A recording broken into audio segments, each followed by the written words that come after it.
Mahilig ka magsabaw. Oh. No. Okay. So, the reason kung bakit ko kayo pinapipili is because lahat ng set ng Salad Master, except for the biggest set, comes with one electric item of your choice. So, kung may magustuhan ka man sa mga set mamaya, then it will come with the MP5. Okay.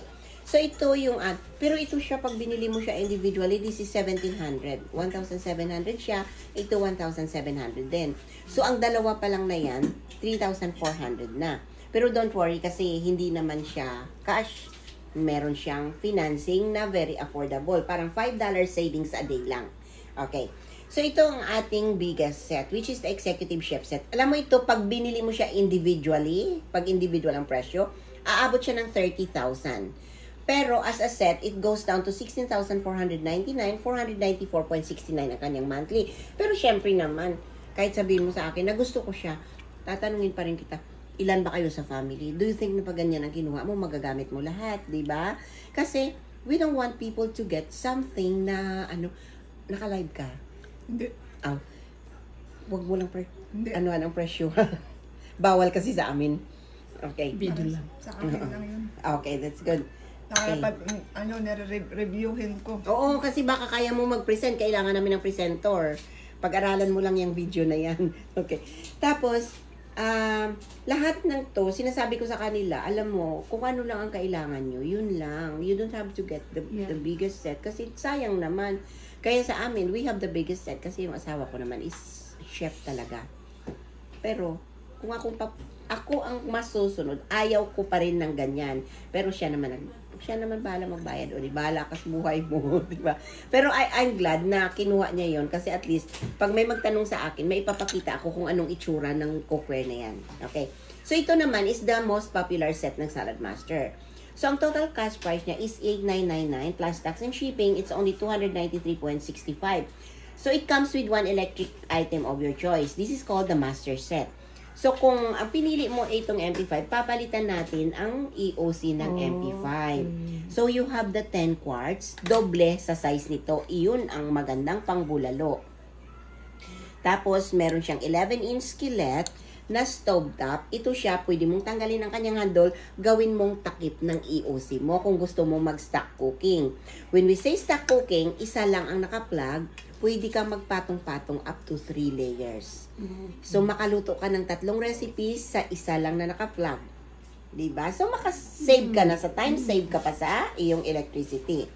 And then, meron din siyang 7 quarts, a little bit bigger than this. Tapos, itong mga maliliit na ginamit natin kanina, yung ginamit ko for ng pag-explain at para sa cake. Ito naman, 3 quarts na may kasamang steamer.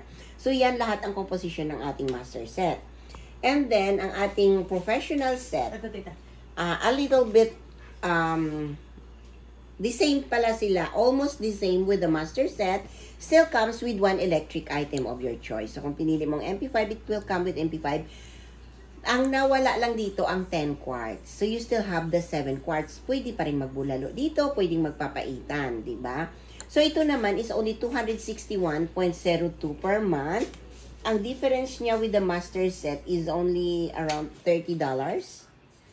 And ito naman ang para sa small families. This is really ideal for small families. I think ito ang set ni Ao, the classic set. Pero ang problema lang kay Ao, noong kinuha niya to, wala siyang ganito. So, it comes with one electric item of your choice. So, kasama pa rin ang MP5 kung yan ang pinili nyo. Ito, the same size with the MP5. And then, meron kang 4 quarts, maliit lang ng konti dito. Tapos, yung 11-inch skillet na sinasabi ko, pwede mong gamitin na takip dito. At ang 2 quarts na pinaglutuan ng cake. Yun siya. So, ito naman siya is only 228.39 per month. And then, we have the smallest set. Ang smallest set natin para naman sa single individual. So, ang ating smallest set, meron siyang 1 quart, itong sa carrot test kanina, itong pinaglutuan ng cake, tapos itong 3 quarts na may kasamang steamer. And it still comes with one electric item of your choice. So, talagang $5 to $7 savings per day lang. Sabi nga ng mga live-in caregiver ko, ate, okay lang yan. Bawas lang yan sa aming Starbucks at McDonald's. Kasi pag, di ba, pag naghihintay ng alaga, bawal sa shopping. Bawal sa shopping. Tapos ang kasi ang kagandahan, pag meron kang binabayaran, mapipilitan ka rin na magbawas ng mga hindi mo kailangan ng mga binibili. Kaya niyan. Ako na kolektor ng shoe. Abay, hindi ka sa shoes? Shoe at backpack. Shoes at backpack. Ang ano naman, ang sabi nila dito, ang ginawa naman ni Martina noon, meron silang part-time sa weekend. Sabi ni Martina, ate, yung isang part-time ko, yung makikitain ko dyan sa weekend na yan, nakaalot na yan, pambayad ko dito. O, di ba? Very useful. At least may target sila na may binabayaran ako, kailangan yung pera na yan mapunta dyan. Kaya sabi niya, ate, pag nagyaya sila na mag-shopping, sabihin ko, ay hindi, not this weekend. Kasi yung kikitain ko dito, pambayad ko sa Salad Master ko. So, they really reached their goal. Asan yung 3 quarts na yan? Iyon ba? Hindi, 2 quarts yan. 2. Mas mataas dyan.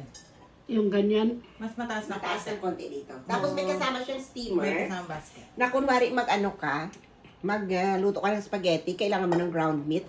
Ang ground meat kasi maraming dugo-dugo yan at fats. So lagyan mo to ng konting tubig, lagay mo doon sa basket ang meat. I-steam mo lang ng konti, tanggal lahat ng fats at dugo-dugo. Napakasarap ng lasa ng ground meat. O kaya pag gusto mo mag-steam ng mga siomai. Yeah, yan na magandang gamitin yung 3 quarts na to. Very useful siya actually. So, ito siya is only 195.76 per month. Okay, ano siya ang 195.76? Dito kasi, pag nag-financing tayo, it will go through a financing company na tinatawag na Preferred Credit Incorporated. Sa US yan siya. Kami na ang magpapa-approve. Tapos, once na ma-approve, you will have your cookware in 14 days, 7 to 14 days. Tapos, itong 195.76 na to, kasama na dyan ang interest niya kasi it will run for 4.5 years. Pero kasama na dyan ang interest. And this is not a revolving credit kagaya ng credit card. Di ba ang credit card, pag nagbabayad tayo ng minimum lang, after 4.5 years, parang interest lang binabayaran natin. Hindi dito. Ito, open credit. So, anytime na you wanna pay it off, kunwari, may biglaan kang pera, nanalo sa loto daw, no? Buti sana kung tumataya. Okay, pag may biglaan kang pera at gusto mo siyang i-pay off, tawagan mo lang sila, magsa-stop rin doon ang interest. And usually, hindi pa siya automatic na magkakaltas kaagad. We always give a 3 months deferral. So, matanggap mo in 14 days ang iyong cookware, pero magsisimula ka magbayad ng, September, October, November, December. So, December 8 ka pa magsisimulang magbayad. So, within that, sinasuggest ko sa kanila, within the 3 months period, maghakot ka ng mga i-refer mo para bago magsimula ang bayad mo, may maipon ka ng komisyon. So, pag may maipon ka ng komisyon, ilagay mo doon kung anong account ang binigay mo sa PCI, ilagay mo doon, tapos tawagan mo sila before mag-start ang pag-deduct. Sabihin mo na, ganito ang amount na kunin nyo, wag lang ang minimum amount. O kunwari, nakaipon ka ng 1,000 sa komisyon mo, lagay mo doon, tapos sabihin mo, pwede sa first payment, 1,000 ang kunin nyo. At least, ang remaining na lang, yun na lang ang magkaka-interest. Kasi yun ang ginawa dati nila. Yeah, maano lang siya, tsaka hindi mo na actually mararamdaman yung dinididak na yan. Sila nga sabi nila, ate, hindi lang namin naramdaman, tapos na kami. Kasi, kumbaga, nandyan na yan, nagbabawas na. Basta alam lang nila na ganong petsa magbabawas. Nandyan na, naka-ready na sa account. And in case man na may mga sudden na expenses, tapos alam mo na papasok ang, magbabawas ang PCI sa account mo at wala ka talagang mailalagay, sinasabi ko sa kanila, huwag kayong tumahimik. Malay ko ba na masakit ang tiyan nyo?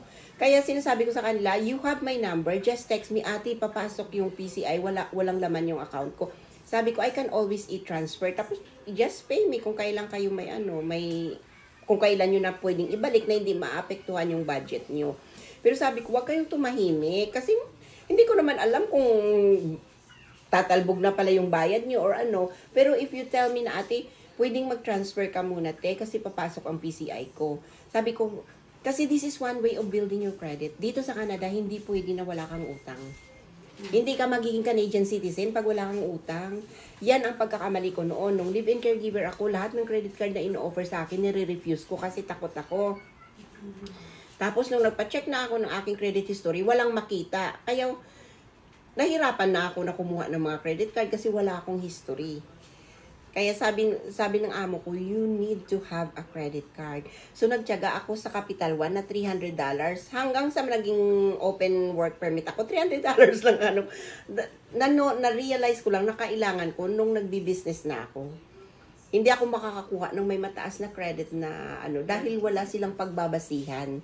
Dahil ang nakikita nila ang $300. Siyempre yung $300, lagi kong baga nauubos. Ibawal din pala dito na i-max out ng credit card mo. Dapat half lang ang gamit mo para magandang score mo.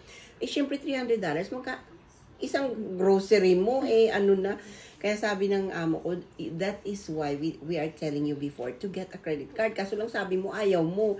Sabi ko, takot kasi ako. Sabi na dito sa Canada, you need a credit card para makabuild ka ng history.